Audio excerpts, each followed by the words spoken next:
Hola, buenos días a todos. Bueno, primeramente, para que se me quite un poquito el nervio, voy a comentar que pues, eso, justo estoy nerviosa.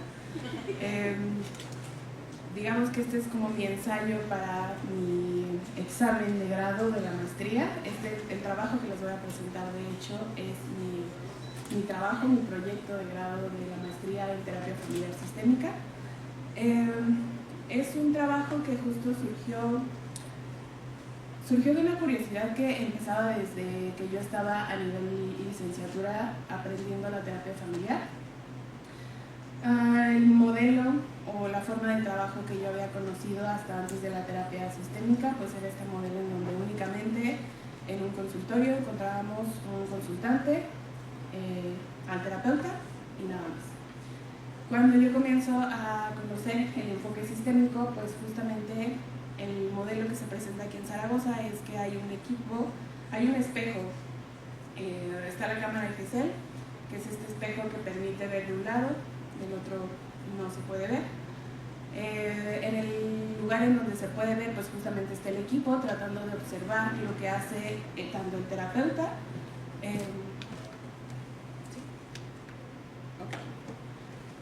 terapeuta, como el consultante. Entonces, justamente para mí era interesante cuando estaba del lado del equipo darme cuenta de lo que pasaba. Fue una de las cosas que la verdad me enamoró de la terapia sistémica, ver que era un enfoque totalmente diferente en donde además pues podíamos encontrar diferentes puntos de vista que nutrían los procesos terapéuticos. Entonces, después de la licenciatura y después de un arduo trabajo, puedo entrar a la maestría justamente en terapia familiar y digamos que el enfoque también sigue siendo similar, cambian ciertas cosas que ya hablaré en las conclusiones, pero también se ocupa este modelo de estar detrás del espejo un equipo terapéutico acompañando al consultante y al terapeuta. Hay un supervisor que justamente está guiando tanto al terapeuta como al equipo y bueno, aquí hago un poco de trampa porque dice detrás del espejo, pero la realidad es que los datos que yo analizo se analizaron en pandemia, entonces teníamos ya no un espejo, sino una cámara, dábamos las terapias por Zoom y lo que hacía el equipo es que el equipo pues apagaba las cámaras y únicamente se quedaba prendida la cámara tanto del terapeuta como del consultante y el equipo solo escuchaba. Después el consultante salía de la reunión y era ese momento en donde se daba un momento puntual que era la intercesión, que ahorita vamos a hablar de ello. Ahora sí, la siguiente, por favor. Y creo que me adelanté porque de dónde surge la idea, pues es justamente de ahí, de esta curiosidad que me da ese momento puntual, que es este acompañamiento o es este complemento que se da con el terapeuta. Se da una estructura especial en la terapia sistémica, que es justamente la estructura de la terapia, que es la precisión, la sesión, la discusión de la sesión, la conclusión de la sesión y la posesión. En la precisión, pues por lo general hablamos del caso, platicamos un poco de lo que va a tratar, de lo que se va a abordar en la sesión. Ya en la sesión es el momento en donde el consultante está junto con el terapeuta. En la discusión de la sesión justamente es esta parte o la intercesión, en donde se reúnen terapeuta y equipo para compartir lo que se haya observado en el proceso de la sesión. Después el terapeuta regresa con el consultante en la conclusión de la sesión y en la posesión se vuelve a juntar terapeuta y equipo para comentar sobre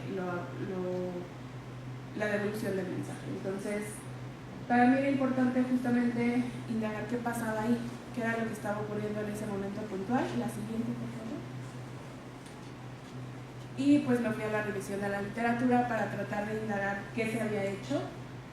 Y entonces me encuentro con que no había evidencia de lo que se hacía específicamente durante la intercesión. Es decir, no había datos de qué era lo que se abordaba, de qué se hablaba, qué era lo que se hacía.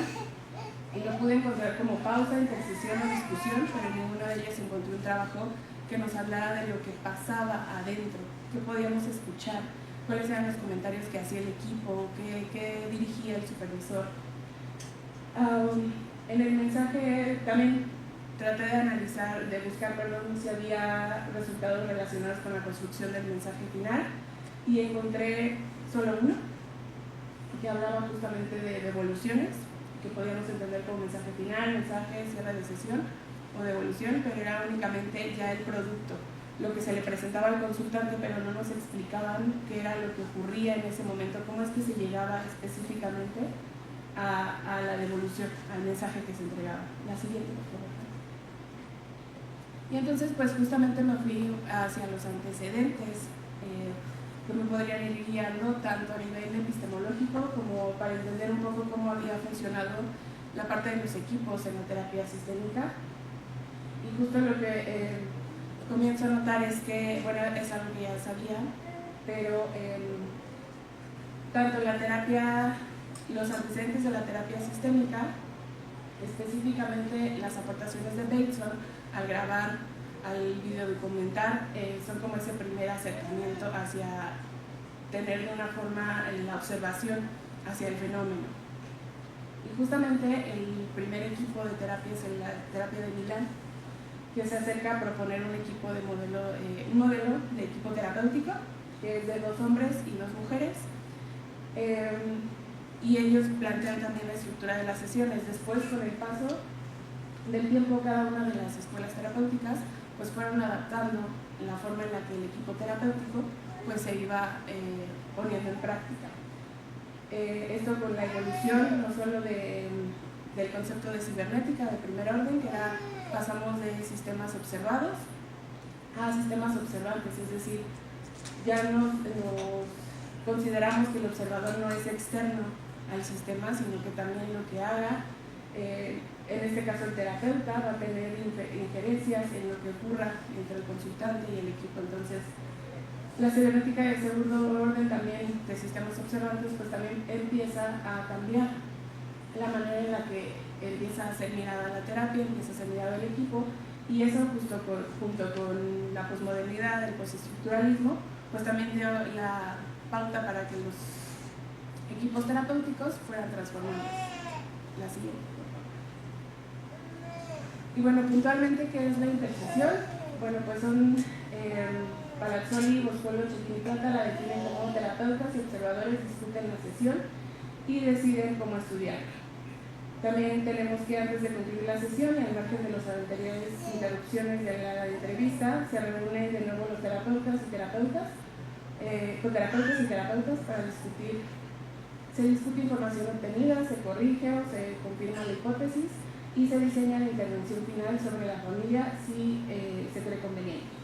Entonces, ¿qué podemos sustraer de aquí? ¿Qué es lo que distingue a la intercesión? Bueno, que es una breve discusión de la sesión y que se prepare el mensaje final y elementos de cierre que, dependiendo de la escuela, pues pueden ser connotaciones positivas, tareas, prescripciones, reencuadres o redefiniciones. La siguiente, por favor. Y bueno, el equipo, también algo que encontré en la literatura es que justamente el equipo, cuando se trabaja con un supervisor, siempre el equipo trata de prepararse para la devolución del mensaje, pero hay ciertas cosas que tenemos que tomar en cuenta, y es que el terapeuta puede tener inseguridad respecto a sus ideas o intuiciones, y esta inseguridad va a aumentar si el terapeuta se encuentra en formación, y también se va a complicar más si los terapeutas no concuerdan sus ideas con las que vaya a expresar el supervisor, que lo puse aquí porque es algo importante para el análisis. La siguiente, ahora sí. Y ahora, después de preguntarme cómo es que podía evaluar, cómo podía acercarme al análisis de lo que sucedía en este momento puntual, pues justamente también en licenciatura, gracias a Lidia, pues conocí la psicología discursiva. Y bueno, pues la psicología discursiva concibe la psicología desde la posición de los participantes, en donde considera sus construcciones, términos, orientaciones e imágenes prácticas y situadas. No está construida por la idea de un espacio mental, sino por las construcciones y nociones psicológicas presentes en los asuntos humanos. Y bueno, aquí Jonathan Potter, que es el fundador y precursor de la psicología discursiva, algo que hace es que presenta el espejo versus la construcción, para hablar justamente del lenguaje. En la metáfora del espejo, él menciona que pues los objetos que están en el mundo se van a reflejar a través de una superficie lisa, que en este caso esa superficie sería el lenguaje, y pues dejar como un carácter pasivo para el lenguaje, limitando únicamente a reflejar el mundo. Y él apunta justamente por una metáfora de construcción en donde dice que justo el mundo va a ser construido a medida de que una persona hable o escriba de él, ya que las descripciones o los relatos que construyen el mundo, los relatos o versiones del mundo se construyen y estas a su vez son construidas. Entonces esto nos da la posibilidad de entender el lenguaje como ese proceso constructivo en donde podemos hablar de herramientas, podemos hablar de materiales, podemos hablar de formas en las cuales vamos a construir algo, y entonces nos da la capacidad justamente de preguntarnos cómo es que un discurso, cómo es que un acto discursivo fue construido. La siguiente, por favor. Y bueno, aquí también algo que me tocó fue remitirme hacia los antecedentes, que muchos de los antecedentes empatan también con el desarrollo de la terapia sistémica, se ubican también en la parte del giro lingüístico, que propiamente son antecedentes de la psicología discursiva, y que eso pues nos da todavía más énfasis de que se pueden llegar a conectar saberes o pueden llegar a conectar ciertos postulados. Y bueno, algo que empezaba a delimitar es que era lo que iba a investigar cuando empezara a analizar estos momentos puntuales de la terapia. Y primeramente me incliné por el discurso, entender el discurso como prácticas lingüísticas que se mantienen y promueven ciertas relaciones sociales. Y bueno, había un interés en el habla y en los textos como parte de prácticas sociales. De cómo lo iba a hacer, de qué manera lo iba a abordar, pues aunque creo que hubiera sido también bastante funcional hacerlo con el análisis visual, era más complicado porque únicamente teníamos la parte pues de aquí para arriba, el primer plano. Y justo había veces que no todos los participantes del equipo terapéutico llegaban a prender sus cámaras. Entonces lo que hice fue únicamente trabajarlo a través de la transcripción, y también ubiqué, traté de ubicar dentro del análisis la retórica ofensiva y defensiva, que la retórica ofensiva, que yo por sugerencia de Lidia la llamé dominante, es aquella que socava descripciones alternas que pueden ser construidas para dañar o remarcar o reelaborar un discurso alterno, y la defensiva, que sería la alterna, se presenta en cuanto a la capacidad que tenga para socavar una retórica dominante. Entonces, la siguiente, por favor. Y bueno, Potter habla de dos tipos de orientaciones: la orientación epistemológica y la orientación hacia la acción, que de ahí las tomo justamente para retomar las categorías que en cada una de ellas Potter propone, pero considerando lo que justamente él menciona, que estas categorías, si bien están separadas para su estudio, en la práctica y en la realidad pues es algo que no ocurre, están de manera conjunta, se presentan de manera conjunta, pero vamos a entender orientación epistemológica como los recursos orientados a elaborar la factualidad de una versión y a dificultar su socavación, es decir, es el proceso del estudio del proceso de construcción, y la orientación hacia la acción, que se utiliza para realizar una acción y se puede analizar para ver cómo se construye y para que se realice una acción. Entonces, la siguiente, por favor. Que aquí justamente son las categorías que están dentro de la orientación epistemológica y la orientación hacia la acción, que este cuadrito es de Lidia, lo recupero ahí. Y lo que traté de hacer justamente en el análisis pues fue recuperar la mayoría de estas categorías, el ver cómo se estaban utilizando, que justo podemos pasar a la siguiente. Que justo aquí empieza empieza a presentar cuál es la pregunta que tenía, que es cómo se utilizan los recursos discursivos por un equipo terapéutico para construir un mensaje final en una intersección.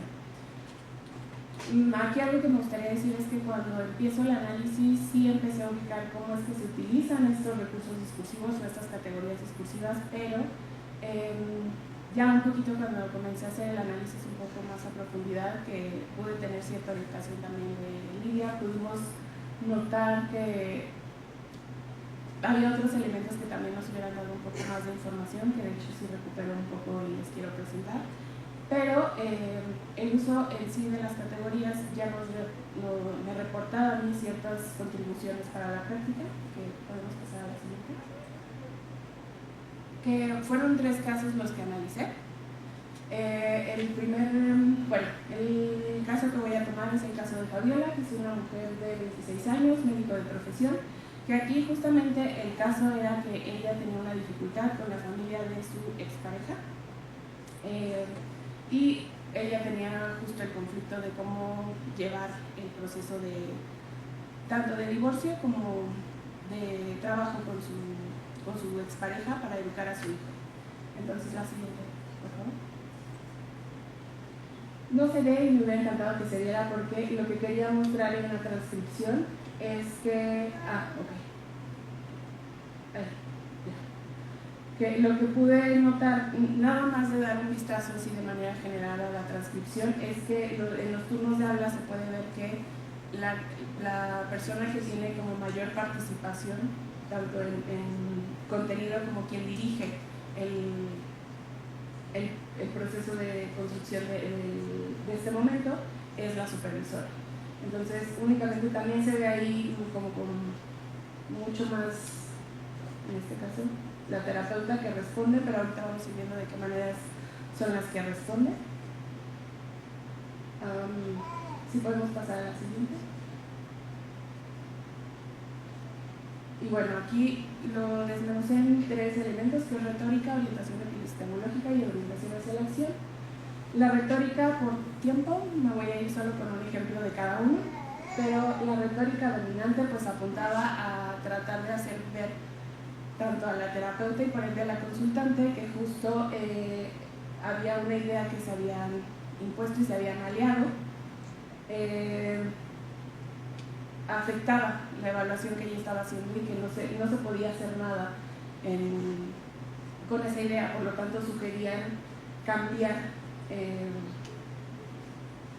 el discurso de la consultante. Entonces, aquí no sé si por tiempo puedo...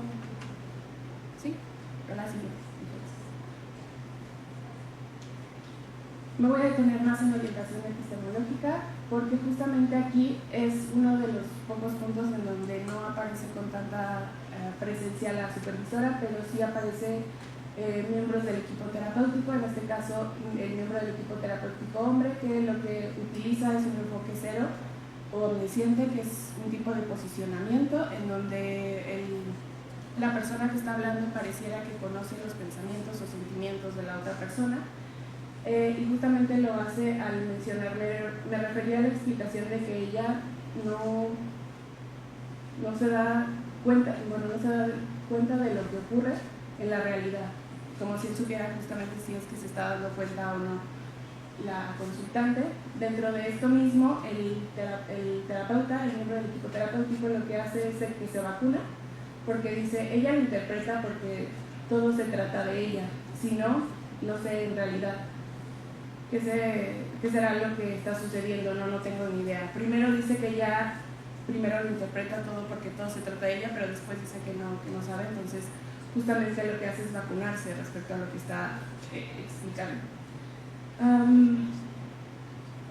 También justamente hay una corroboración y consenso por parte de un miembro del equipo terapéutico mujer. Dice ya también como intentar convencerla, ¿no? Porque lo que decía la supervisora, como que estamos quizá intentando convencer, ya ni me acuerdo de cuál era la idea, bueno, pero esa era la tarea. El punto es que justamente lo que está haciendo el miembro del equipo terapéutico mujer es tratar de dar corroboración o consenso a lo que estaba presentando la supervisora. La siguiente, por favor. Ahora sí, orientación hacia la acción, hacia lo que se pedía que se hiciera, pues utilizamos ciertas estrategias, ciertas categorías discursivas como la maximización para presentar el argumento como una exageración. Aquí La que lo está haciendo gravísimo es ella, menciona la supervisora.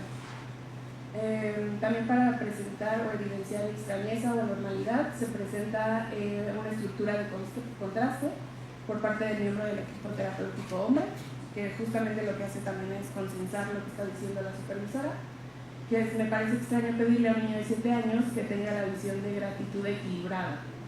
En cuanto a ella, es el esfuerzo que le cuesta a la otra familia compartirle sus regalos, ¿no? Entonces sí lo hace parecer como algo que no, extraño, que no podríamos ver en un niño de 7 años. Y bueno, también hay verbos promotores de intenciones, justamente casi encaminados hacia que la terapeuta pueda tomar la retórica dominante que se está presentando. En este caso, mencionándole a la terapeuta, a la supervisora, el cómo te suena, si pudiéramos mandarla a esos lugares, invitando a que eso que se está presentando pues sea algo que se ha retomado, que se ha recuperado. La siguiente, por favor. Y bueno, en el fragmento justamente lo que se puede observar y lo que les mencionaba es que se ve que lo que pasa es que la supervisora dirige el acto y en esta dirección privilegia a las personas o las opiniones de las que concuerdan con el discurso o con la retórica que ella está presentando.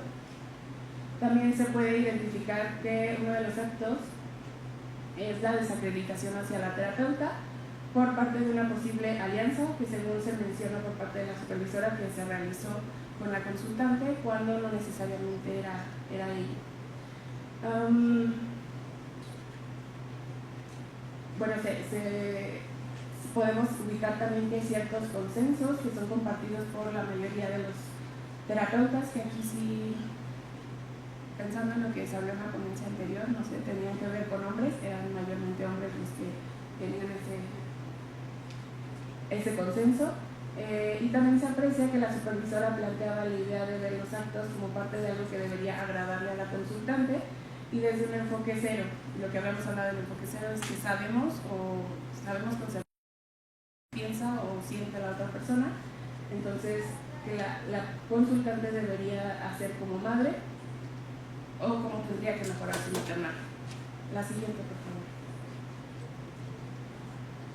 Y bueno, algo que para mí también fue interesante fue encontrar el plural o la utilización del plural en específico, que ese plural lo que hace es, parece que nos da una sensación de que es lo que se está diciendo, es algo que está consensado y por lo tanto deja muy poco espacio para que las personas cuestionen lo que se está presentando.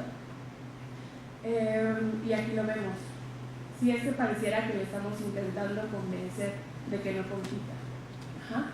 Y entonces pareciera que ahí es algo que es una idea consensada, pero no se puede debatir porque no tiene ni siquiera alguien que asuma la responsabilidad de lo que se está diciendo. Y bueno, también en el discurso la supervisora da la oportunidad a la terapeuta de que hable o de que opine sobre lo que se dijo, pero lleva también a la terapeuta que no pueda decidir porque le termina planteando de que debe de hacerlo aunque sea de forma resumida, ¿no? Entonces, pues es como una ilusión de la alternativa de decir o no. La siguiente, por favor. Y ya voy, discúlpenme. Ya solo cierro con eso. Ajá. Que son las conclusiones.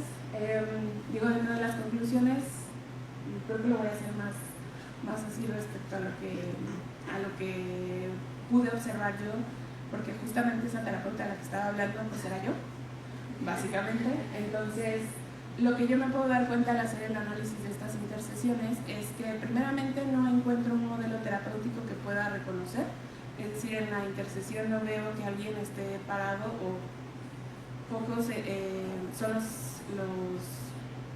los datos que me dicen que alguien está parado desde algún enfoque terapéutico. También lo que me doy cuenta es que la estructura de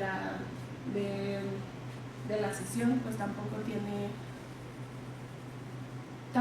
el seguimiento que se había presentado en esto que habíamos comentado de sesión, intersesión, y en la intersesión propiamente el equipo terapéutico lo que tenía que hacer era comentarios del observado entre el sistema del consultante y la terapeuta, y había también un equipo de observadores que observaba respecto al equipo terapéutico y a los consultantes y a la terapeuta, pero no fungían como esa estructura. Entonces fueron varias las cosas que me pude dar cuenta y que creo que eso en un proceso de formación pues sí es algo complejo, porque necesitamos cierta orientación para saber que lo que estamos haciendo es correcto, que lo que realmente sí estamos diciendo, que estamos aplicando un modelo estructural, realmente estamos aplicando un modelo estructural y no soluciones, no narrativa, no cualquier otra cosa, porque justamente pasan este tipo de situaciones que no nos permiten dar o no nos permiten mirar algo exactamente, no exactamente lo mismo, pero no nos permiten mirar de la misma forma.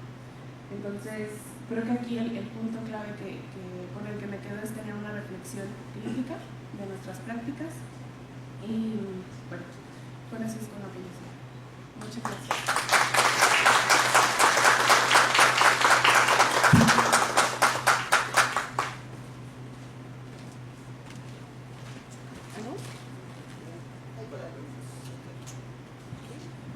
Tenemos tiempo para algunas preguntas, si alguien gusta.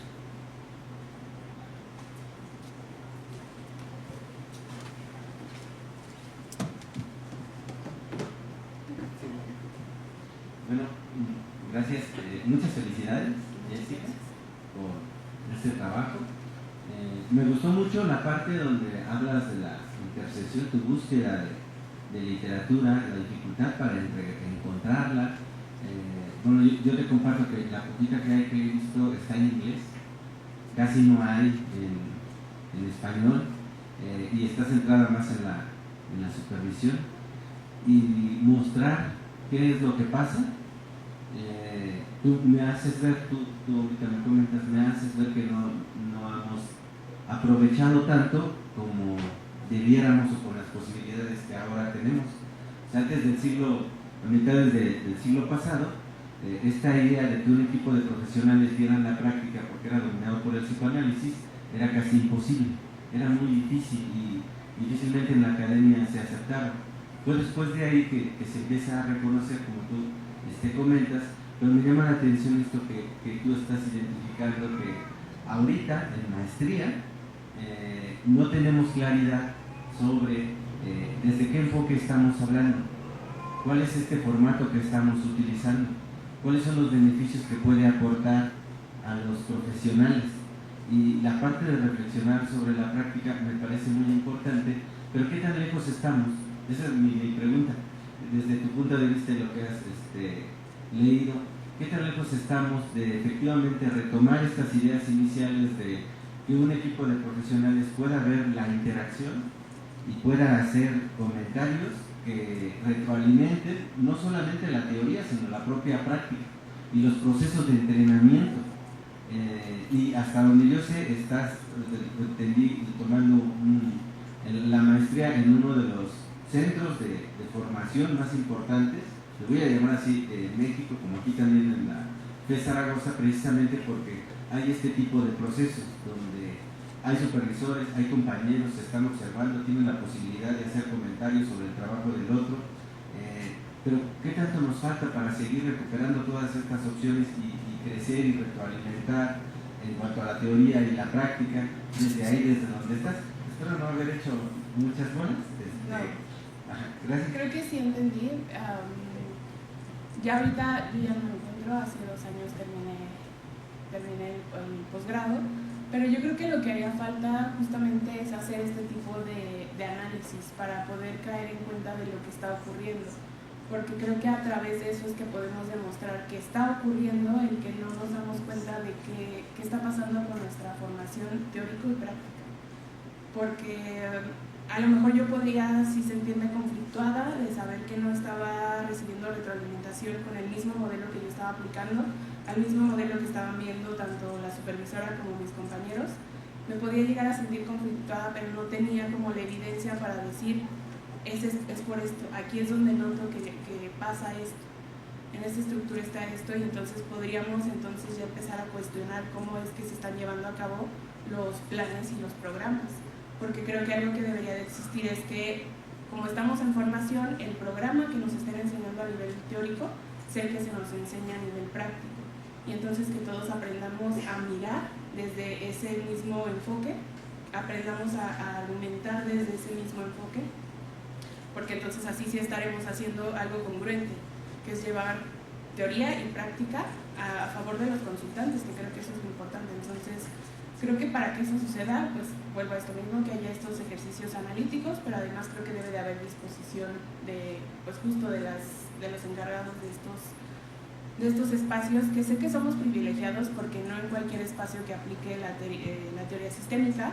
se puede hacer, pero es justo, si ya tenemos estos espacios, entonces hay que hacerlos y utilizarlos de la manera correcta, o de la mejor forma, sacar todo ese potencial.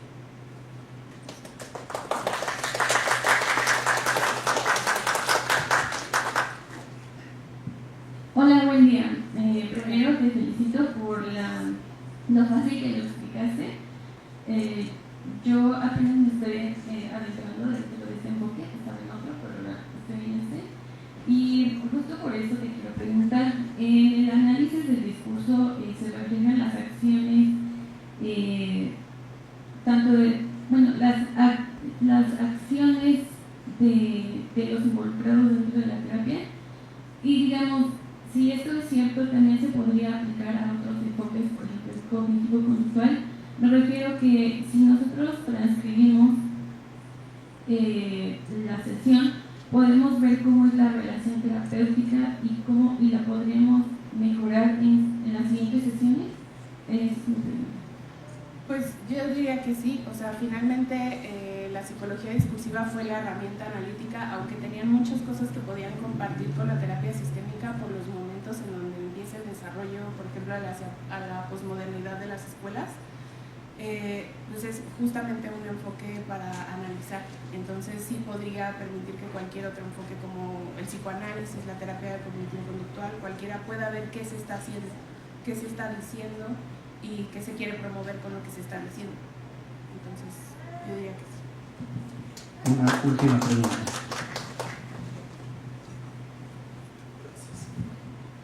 Hola, Jessica. Hola. De antemano, felicidades por tu trabajo. Gracias. Me parece importante visibilizar todo esto mediante una metodología también aplicada. Y además también te quiero reconocer por que me parece que tu trabajo es, no sé si es la palabra correcta, transgresor, ¿no? Porque no puedo perder de vista que lo ocupaste para tu titulación de posgrado y pues bueno, creo yo tiene implicaciones políticas presentar esto ante tu sínodo y ante pues la gente que te formaron. Muchas felicidades, me encanta eso, con respecto a lo que nos presentas, me parece bien interesante cuando hablas de la poca literatura que se tiene sobre la intercesión, ¿sí? Me pusiste a pensar y como buscar y digo, Jessie tiene toda la razón, pero mencionas, uno de los primeros referentes es el trabajo de Selvini, Palazzoli y equipo, ¿no? Y esta es la definición.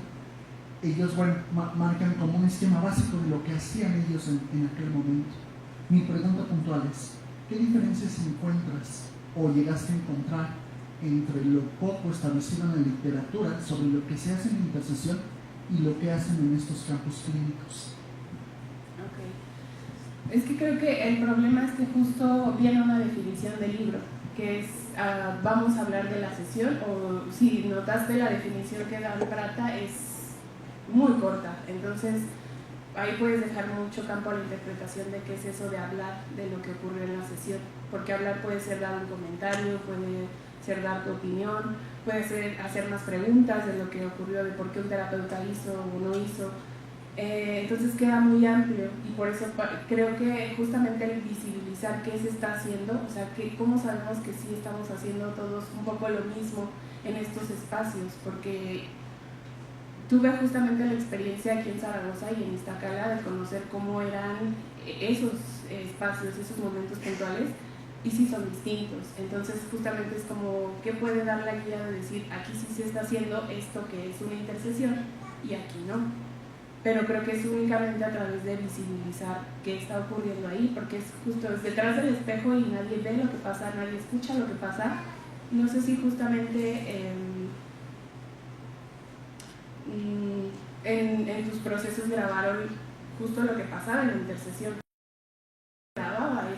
solamente se graba lo que pasa en la sesión, y lo que yo tuve que hacer justo es pedir que se grabara lo que pasaba en ese momento, porque no había esa oportunidad de que también al hacer las actas pudiéramos recuperar qué se dijo en ese momento. Entonces, pues creo que las diferencias puedo encontrar muchísimas, porque como no había, pues puedo poner casi cantidad de cosas de lo que puedo encontrar.